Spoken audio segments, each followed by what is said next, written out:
Sementara ini terlihat bahwa ada kepatuhan pada Presiden Prabowo dibawa ke Magelang. Itu simbol untuk menghasilkan disciplinary society. Masyarakat yang didisiplinkan oleh apa? Oleh latihan. Politik tidak mungkin didisiplinkan dengan latihan. Ya, mensana in corpore sano, dalam tubuh yang sehat ada jiwa yang sehat. Iya, itu kalau Anda olahragawan. Tapi ini politisi semua yang sudah di brief dari awal oleh ketua partainya tuh, siap-siap nyolong di badan anggaran, siap-siap masuk ke komisi dan pastikan bahwa kita bisa ngintip. Dan mungkin juga Pak Prabowo merasa bahwa dia harus jadi sosialis pertama di Asia itu, karena itu gabung dengan BRICS. Dia jadi sosialis pertama di Asia, karena itu makan siang harus ada di situ. Tapi tiba-tiba kepentingan rakyat itu dibatalkan oleh ide beliau lagi yang saya dengar di Twitter lewat Raja Antoni bahwa IKN itu akan diteruskan. Kabinet merah putih. Awalnya merah putih, tapi baru 2 hari seorang menteri yang dibrief dengan baik oleh pakar-pakar luar negeri ketika di Hambalang, Menteri Desa, memakai kop surat Kementerian Desa untuk memerintahkan kepala desa berkumpul di sebuah desa untuk memenangkan istrinya yang menang kampanye di desa itu. Kan dari awal kita lihat bahwa briefing Prabowo itu tidak dipahami atau sengaja diabaikan oleh menteri itu karena kepentingan individual, karena kepentingan pribadi. Jadi mestinya kalau kita pakai semacam prinsip, paradigmanya adalah rakyat yang diucapkan terus oleh Pak Prabowo. Tetapi paradigma itu tidak masuk karena ada mereka yang berkumpul dalam kabinet itu datang dengan kepentingan pragmatis masing-masing. Ide di briefing intelektual, panggil semua pakar dunia. Salah satu pakar yang ngomong itu perempuan tentang korupsi. Tetapi sang menteri bilang, ya ini cuma kertas ini kan tidak ada anggaran negara itu. Jadi dia nggak paham bahwa kertas itu yang harganya 200 perak. Ada tanda tangan menteri, efek katastrofi terhadap politik itu tinggi sekali. Jadi bayangin cara berpikir menteri desa itu. Kan mestinya dia ngerti bahwa dia nggak boleh sedikit pun memanfaatkan itu. Tapi dia kan nggak ada uang negara di keluar. Tanda tangan dia itu ada uang negara. Jadi bagaimana kita mau tagih pada akhirnya yang sebetulnya di awal mestinya udah ditendang dia dari kabinet kan. Jadi konsistensi itu yang tidak ada. Nah, itu kita mulai melihat bahwa kabinet ini dari merah putih mulai jadi merah pucat. Itu dasarnya. Nah, saya balik pada soal kita. Kita mulai melihat bahwa kalau kita perhatikan dalam satu minggu ini, high spot shot yang diberikan pada Prabowo itu sangat lebar besar. Artinya ada harapan dari rakyat. Bahkan Prabowo terbawa di dalam semacam megalomania bahwa dia akan berpihak pada rakyat. Dan mungkin juga Pak Prabowo merasa bahwa dia harus jadi sosialis pertama di Asia itu. Karena itu gabung dengan BRICS. Dia jadi sosialis pertama di Asia, karena itu makan siang harus ada di situ. Tapi tiba-tiba kepentingan rakyat itu dibatalkan oleh ide beliau lagi yang saya dengar di Twitter lewat Raja Antoni bahwa IKN itu akan diteruskan. Ya orang yang belajar ekonomi tahu bahwa nggak di mana argumen kelayakan dari segi anggaran. Ambisi itu pasti dibatalkan oleh APBN. Nah, kita boleh berpikir bahwa yang tadi disinyalir oleh Pak Tata itu mulai ada blocking di dalam kabinet ini yang diarahkan secara sangat sublim oleh presiden sebelumnya. Kan mulai terbaca di situ bahwa ini kabinet yang sebetulnya diasuh secara remote control oleh Presiden Jokowi. Orang bertanya kan dia udah lengser. Oh iya, tapi aparatnya masih ada di situ tuh. Dan kemampuan Jokowi untuk menagih tukar tambah masih ada di situ tuh. Walaupun kita tahu ya ini sebentar aja selesai sebetulnya, dan mungkin dalam 2 minggu ke depan pasti ada 2-3 menteri yang langsung di reshuffle. Hitungan saya begitu, nggak usah 100 hari, dua minggu ke depan. Tapi itu adalah political issues. Kita mau bicara tentang ide. Sekarang saya masuk pada apa sebetulnya yang harus dipegang sebagai mandat dari FTA. Kita mulai membaca ada konsep yang belum diutuhkan oleh pemerintah ini. Kalau kita bertanya, 2045 itu Indonesia emas isinya apa? Di dalam politik luar negeri, apa artinya Indonesia emas? Di dalam soal keadilan sosial, apa artinya Indonesia emas?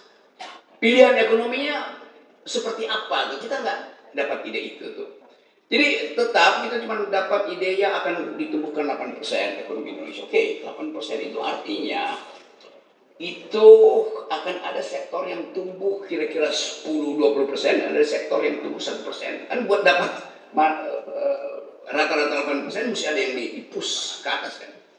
Jadi disparitas pasti akan terjadi itu. Ekonomi akan jadi panas. 8% kan itu, coba tanya Bapak Anton, 8% artinya saya beli bajai dan lalu saya suruh ngebut di jalan tol 120 km per jam.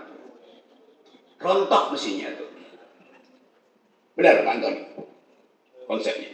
Belum lagi kita mau tagih konsep 8% itu, grossnya 8%, berapa persen ecological footprint yang disumbangkan oleh pabrik-pabrik akan mengoperasikan 8%? Berapa banyak deforestasi yang disebabkan oleh ambisi 8%? Berapa banyak tanah-tanah di pantai utara yang juga akan dikendalikan oleh oligarki itu yang diperjuangkan terus oleh Pak Said Didu. Jadi FTA akan menguji itu bukan karena kita cemburu atau dendam, tapi kita mau lihat kemasukakalan dari konsep 8%. Itu akan kita studi terus tuh. Kita mau lihat kemasukakalan dari proposal untuk menghidupkan kembali IKN. Nah, pada dasarnya tuh. Yang paling penting kita tahu bahwa soal Indonesia ini yang diucapkan terus oleh Pak Prabowo adalah soal pangan. Apakah pangan ini betul-betul didesain dalam upaya untuk mengatasi krisis pangan? Atau desain ini sebetulnya udah dibaca lebih awal oleh 2-3 orang yang menguasai ekspor impor pangan dan mulai menyodorkan sesuatu sebagai umpan untuk memperoleh kepentingan, keinginan di Papua, di Kalimantan. Jadi kasak kusuk ini soal pangan dan soal pertumbuhan ekonomi itu adalah hal yang akan kita riset terus. Kita tentu akan riset bagaimana kemungkinan terburuk kalau pembekalan, sebut aja pembekalan intelektual di Hambalang itu kita uji akibatnya apa? Coba kita kasih contoh. Saya baca banyak tentang si John yang kasih pembekalan tentang politik luar negeri itu. Orang yang punya perspektif realis dalam studi politik internasional itu John last name dia. Kenapa John ini yang dipanggil untuk membekali menteri-menteri itu? Bukankah John ini adalah seorang yang pro perang, bukan pro damai? Sementara Indonesia adalah memilih untuk bahkan menjadi pasifis sebetulnya. Sementara metode yang diterangkan oleh narasumber ini adalah metode kaum realis. Civis pacem para belum. Kalau Anda ingin damai, bersiaplah untuk perang. Kan beda paradigmanya. Dan lebih dari itu, begitu diterangkan soal ekonomi oleh macam-macam dari 8 sesi itu, kita bertanya, ngerti nggak mereka yang di-brief di Hambalang dalam 2 hari? Dalam bahasa Inggris pula diterangkan itu kan. Ya mungkin pakai interpreter. Tetapi kelihatannya nggak ada yang paham itu. Kalau saya bicara dengan mereka yang ada di situ, dan ya mungkin 2% sih ini paham. Karena waktu itu dia cuma gini-gini, padahal sebenarnya dia mesti angkat tangan bertanya tuh. Jadi diskurs intelektual tidak terjadi di Hambalang. Saya sebut diskurs intelektual. Narasinya ada, tapi bila diskurs. Bagaimana mungkin pembekalan itu tanpa debat? Konsep yang bertentangan. Jadi kita mulai menganggap bahwa komposisi kabinet ini tidak diasuh secara paradigmatik untuk menghasilkan sesuatu yang betul-betul konseptual. Gak ada paradigma di situ. Indonesia paradigma damai, tapi yang diundang mengajarkan tentang cara bertahan dalam perang. Gitu. Sementara kita tahu bahwa ya itu peralatan perang kita itu ada bekas, semua barang bekas persenjataan kita. Jadi itu satu poin. Sehingga saya menganggap bahwa ini tadi saya ngomong sama sebenarnya ini kayak orang naik gunung, karena saya suka naik gunung. Itu berebut tiba di atas, padahal tendanya cuma satu. Hancur, kedinginan, segala macam. Ini kabinet yang berupaya untuk cepat-cepat tiba di puncak gunung dengan mengandalkan orang yang di depan itu bawa tenda 10, padahal tendanya cuma satu. Bagaimana mungkin bisa survive di dalam situasi turbulensi misalnya. Tapi oke, itu ide mereka. Kita kasih semacam dugaan awal bahwa akan ada krisis pertama, yaitu dari dalam bentuk organisasi sendiri. Sementara ini terlihat bahwa ada kepatuhan pada Presiden Prabowo dibawa ke Magelang. Itu simbol untuk menghasilkan disciplinary society. Masyarakat yang didisiplinkan oleh apa? Oleh latihan. Politik tidak mungkin didisiplinkan dengan latihan. Ya, mensana in corpore sano, dalam tubuh yang sehat ada jiwa yang sehat. Iya, itu kalau Anda olahragawan. Tapi ini politisi semua. Yang sudah di-brief dari awal oleh ketua partainya tuh. Siap-siap nyolong di badan anggaran. Siap-siap masuk ke komisi dan pastikan bahwa kita bisa ngintip kerjaan dari situ. Kan itu dasarnya tuh. Bagus bahwa ada stepping. Prabowo mulai dengan briefing intelektual di Hambalang. Briefing mental dan fisik di Magelang. Lalu orang tiba pada pertanyaan, kalau sudah di-brief dengan baik, kenapa masih ada 1, 2, 3 menteri bahkan mulai menunjukkan vested interest sendiri? Jadi sekali lagi, poin-poin ini hendak kita dalilkan bahwa kita tahu apa yang terjadi. Tapi apa sekarang pertanyaan batas kemampuan FTA? Intervensi? Ya, mungkin. Kita bukan kelompok penekan. Kita bukan buzzer. Kita hanya mungkin bisa mengendalikan kalau kita bagian dari sistem itu. Kita di luar sistem itu. Bagaimana mengendalikan sesuatu yang kita ada di luar sistem itu? Kita hanya mulai bisa menjejaki apa yang akan terjadi sambil melihat suasana dalam perjalanan menuju target-target dari kabinet ini kan. Perumpamaan di dalam sekarang anak-anak muda baca kembali wisdom lama, terutama stoicism itu. Saya lihat buku-buku anak muda tentang cara bertahan dalam kehidupan, cara menikmati hidup supaya tidak masuk dalam frustrasi. Orang baca lagi sekarang Epictetus, Epicurus. Mereka yang hidup 300-400 tahun sebelum Masehi mengajarkan banyak hal tentang cara bertahan. Satu waktu saya pergi ke Vietnam, masuk dan di perbatasan Kampuchea, Vietnam itu, lalu bertemu di Museum Ho Chi Minh di Vietnam, Hanoi. Di museum itu,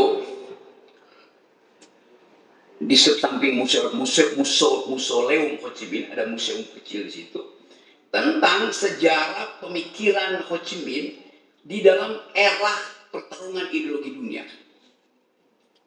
Bayangkan, saya dapat di situ foto seseorang Indonesia namanya Tan Malaka lagi berdebat dengan pemimpin Partai Komunis Italia, Antonio Gramsci, tentang prinsip-prinsip sosialisme itu, tahun 30-an. Anda bayangkan, Tan Malaka yang sekarang mulai dibaca ulang, orang yang pertama mengidekan tentang republik, tetapi di dalam fasilitas keadilan sosial, bukan republik dalam pengertian ekspansionis itu. Kita punya banyak ide semacam itu untuk mengatakan bahwa Forum Tanah Air adalah keinginan untuk bring republic into the sphere of the public gitu. Kita menyebut nama republik, tetapi tidak ada common good yang kita lihat dari kabinet. Apa isi dari common good itu? Isi dari republik adalah kebersamaan, keadilan sosial, kesetaraan manusia. Mulai terlihat bahwa arogansi individual itu menganggap bahwa saya adalah menteri, itu artinya seluruh kapasitas negeri ini tergantung pada saya. Tetapi sistem kita juga mengindikasikan menteri-menteri kan pembantu presiden, hanya pembantu presiden. Tetapi tadi saya pakai bagaimana ide republik dari Tan Malaka. Kalau kita baca perdebatan intelektual ketika memilih republik, memilih ada sistem presidensial, orang semacam Muhammad Hatta bilang bahwa menteri itu adalah pemikir. Menteri itu bukan pegawai presiden. Menteri itu punya ide. Karena itu menteri harus di bail out dengan semua ide itu. Jadi sebetulnya dari awal menteri itu otonom untuk menghasilkan pikiran. Tetapi dalam perjalanan menteri itu akhirnya hanya jadi petugas presiden. Kalau kita balik lagi pada ide itu, menteri itu kita tagih pikiran dia di bidang yang dimintakan oleh konstitusi untuk dia pelajari. Menteri perdagangan itu bukan orang yang doyan impor doang.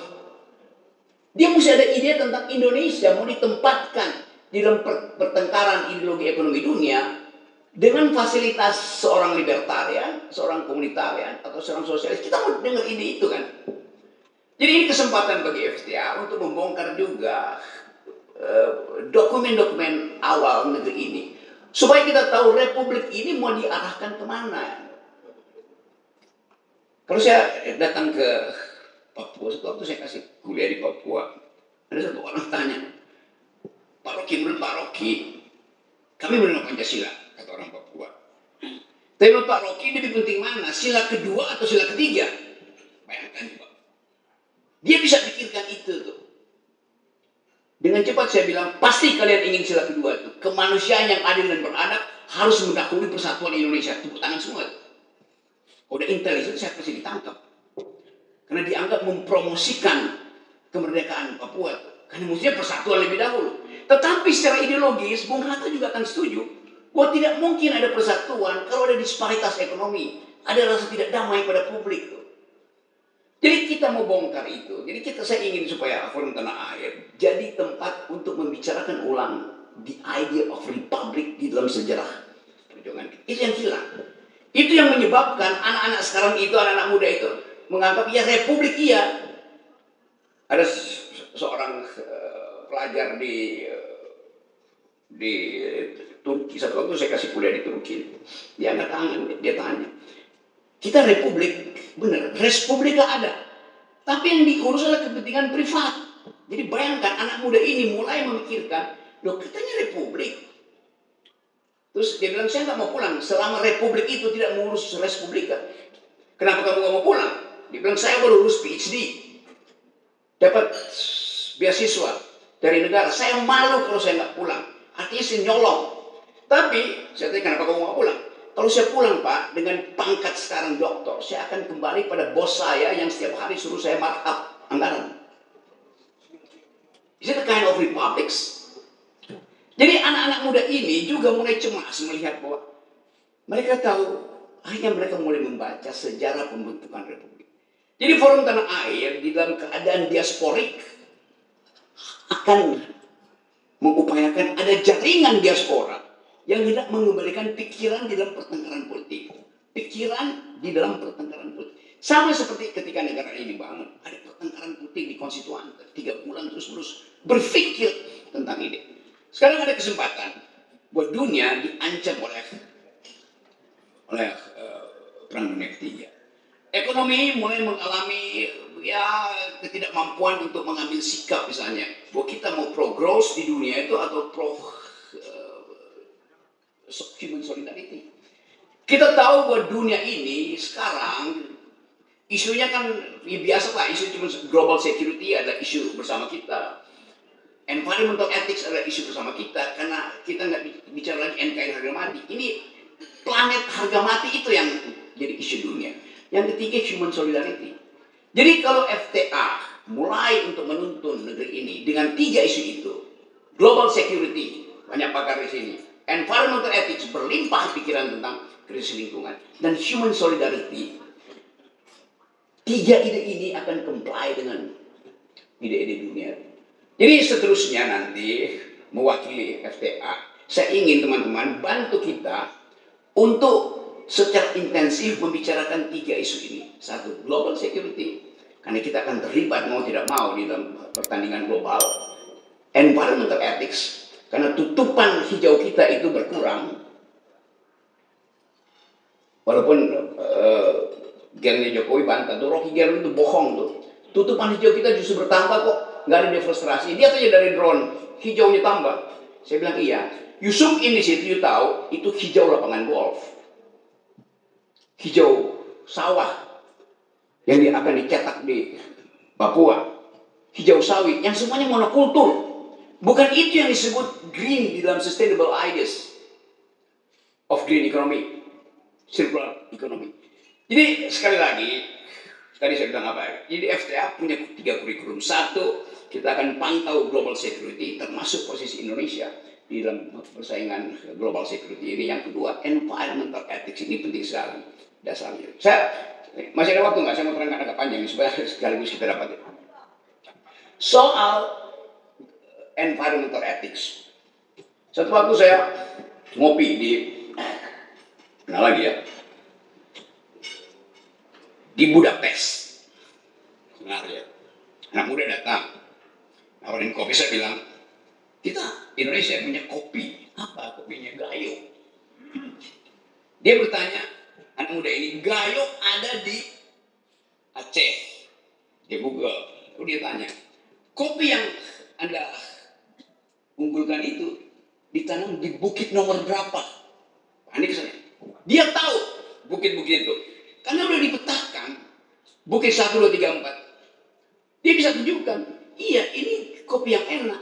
Tetapi kira-kira 6 bulan lalu, bukit itu masih hutan. Kenapa sekarang jadi kebun kopi?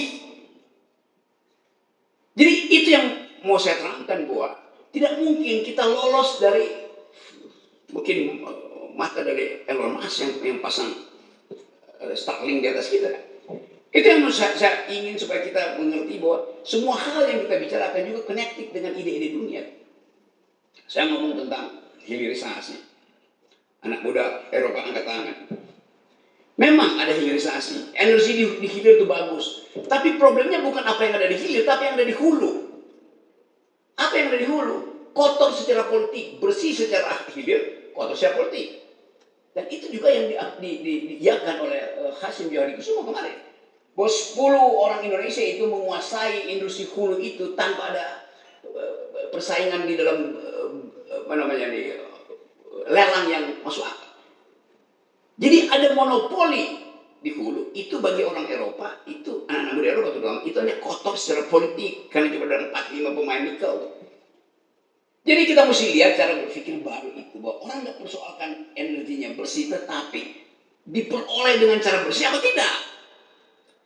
Jadi FTA, karena ini adalah diaspora, ada di mana-mana, di 5 benua. Juga kita akan kumpulkan narasi-narasi kita. Supaya kita mengerti bahwa suatu waktu anak muda Eropa ini, dia akan ban kita.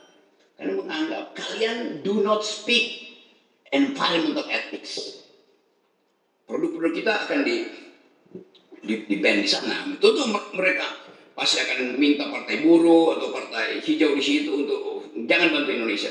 Kampanye anak-anak muda ini melampaui kemampuan partai politik seluruh dunia. Di kita juga mulai begitu. Kampanye sosial media anak-anak ini, itu yang mesti kita perhatikan. Mampu untuk merubah konstelasi politik itu. Viral semua. Jadi suara anak muda ini juga akan jadi perhatian FTA. Bahwa mereka lah yang memang berhak untuk menghasilkan masa depan. Dan bagi kita yang ada di sini sekarang, kita ingin diingatkan bahwa yang kita sebut sebagai kabinet hari ini sebetulnya itu hanya semacam kompilasi dari bermacam nada tanpa partitur tunggal gitu. Jadi kemampuan itu yang saya kira kita bisa bicarakan hari ini. Kita akan masih bahas hal yang teknis, tapi saya ingin FTA itu mengucapkan the politics of hope. Di belakang kita ada politics of memory. Dan supaya kita tidak terjebak pada seolah-olah kita paham semua hal, padahal sebetulnya hanya karena kita tidak ada di dalam kesempatan untuk ada dalam kekuasaan, bukan tidak berarti kita tidak boleh memantau kekuasaan itu. Tadi saya masih pakai teori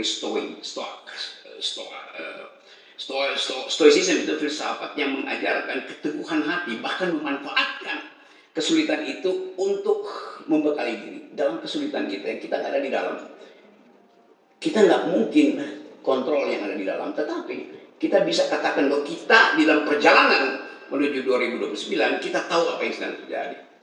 Satu waktu Epictetus itu kasih semacam metafor. Bayangkan ada kereta yang dikendalikan oleh seseorang, di belakangnya terikat anjing yang harus ngikutin kereta itu.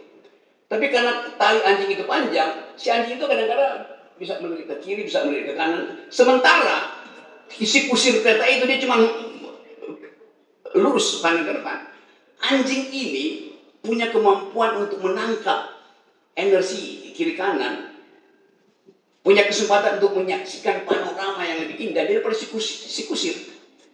Tentu kita bukan anjing, tetapi kita ingin manfaatkan perumpamaan itu bahwa di dalam keadaan di mana kabinet dikontrol oleh sang kusir atau sang kasir di baliknya, kita manfaatkan kelegaan kita untuk membaca keadaan. Jadi ada yang formal, tetapi ada yang informal. Dulu waktu Václav Havel memulai revolusi di Czechoslovakia, dia bikin istilah yang bagus, yaitu paralel polis. Artinya ada polis, ada politik yang formal, tapi ada politik yang membayang-bayangi politik formal ini. Paralel polis itu, kita masyarakat sipil, FTA, jurnalis, Multatuli Project, Bocor Alus Project, Refli Harun talk setiap hari. Itu yang kita sebut dengan paralel polis itu. Kalau FNN sudah dengan sendirinya lakukan paralel polis setiap hari. Jadi saya ingin FTA ini jadi paralel polis. Sesuatu yang membayang-bayangi potensi frustrasi dari sistem yang formal tadi. Saya tetap menduga bahwa akan ada keretakan di dalam kabinet. Saya tetap menduga bahwa dengan cara apapun, ide untuk menghasilkan gambaran besar yang dibayangkan oleh Pak Prabowo tidak bisa diserap oleh otak-otak kecil yang ada di dalam kabinet. Itu intinya. Dan desain awal ini mulai menunjukkan bahwa mulai ada keretakan. Jadi sebelum kita masuk pada halusinasi kabinet, kita pastikan bahwa kita ingin menghasilkan kembali Indonesia yang berpikir. Assalamualaikum warahmatullahi wabarakatuh.